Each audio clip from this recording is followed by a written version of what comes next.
There is breaking news coming in to begin this broadcast. A news report on a US television network claims China has installed anti-ship cruise missiles and surface-to-air missile systems on 3 of its outposts in the South China Sea.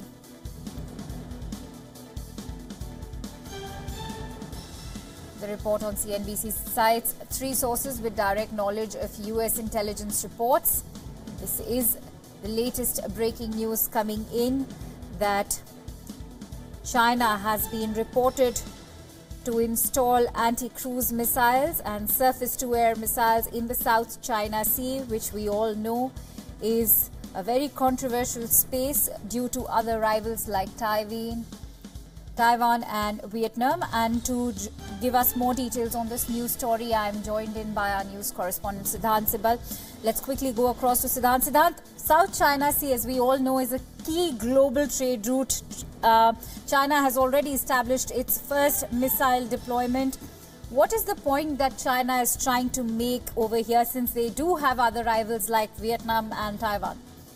Well, the point China is trying to make is it's trying to become a hegemonic power, and it's trying to send a message that it's a rising power and it's better that other countries stay away from the territories it has been claiming. Remember, China has been having disputes with almost all its neighbors, and particularly the dangerous dispute which is being referred as is the South China Sea dispute, because this is an area which is being claimed by not only China but other Southeast Asian countries like Vietnam, Philippines, Malaysia. And at the center of this entire dispute is this island, Spratly Island, which of course doesn't have any inhabitants. But what China is trying to do is to create artificial islands, and with this missile system which is being reported has been deployed there, China is trying to claim that area. Now remember, by deploying these weapons and of course building the artificial islands, China is trying to extend the international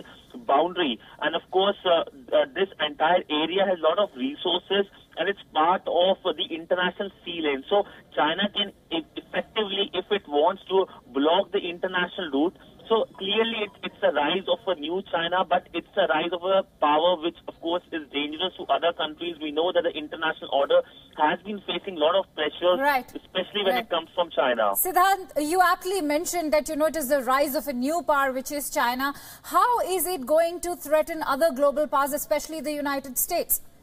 Well, the global order, the global political order is changing very fast. The rise of China is one such event which, of course, happens. Rise of a new power happens almost like 200 years or 300 years.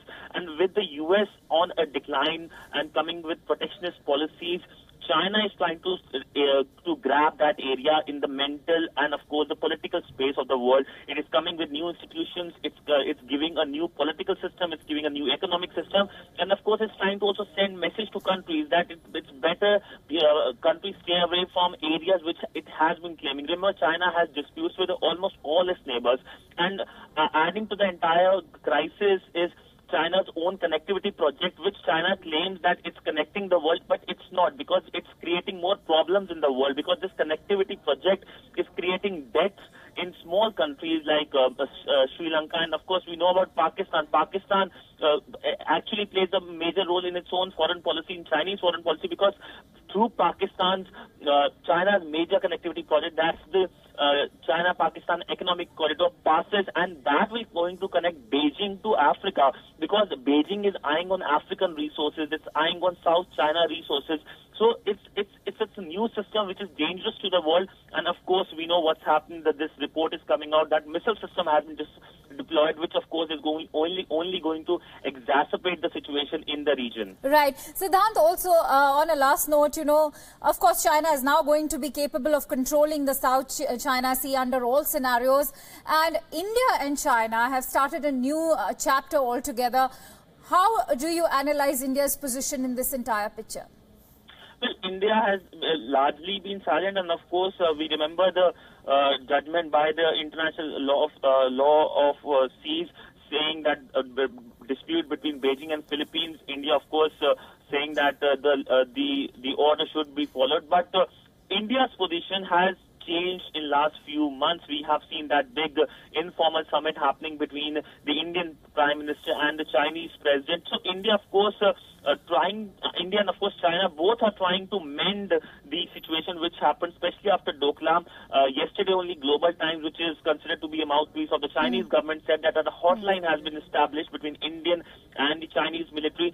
So both the countries are trying to pacify the situation. But what is bringing India and China closer is Donald Trump's policies, because Donald Trump, of course, it seems from his policy, doesn't like the Chinese policies, and he considers their own trade policies inimical to the American interests. So at a time when Washington and Beijing are facing some kind of problem, Beijing and New Delhi are coming together, which of course is a good thing, but we never know the intention of Chinese, what they might be doing, because we remember from previous incidents, even from Doklam, because Doklam happened at a time when India and China were engaging.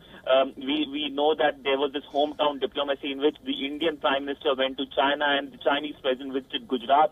You saw those visuals, the optics, but still Doklam happened. So the impact of this summit we'll only get to know after 2 or 3 years, but currently it's kind of a play safe game. Right. Thank you so much, Siddhant, for bringing us all those details. And clearly, China is marking itself. It's marking its territory in South China Sea, and it is coming across as the new global power. This move might just elicit some more reactions across the globe, but we'll have to wait and watch for now.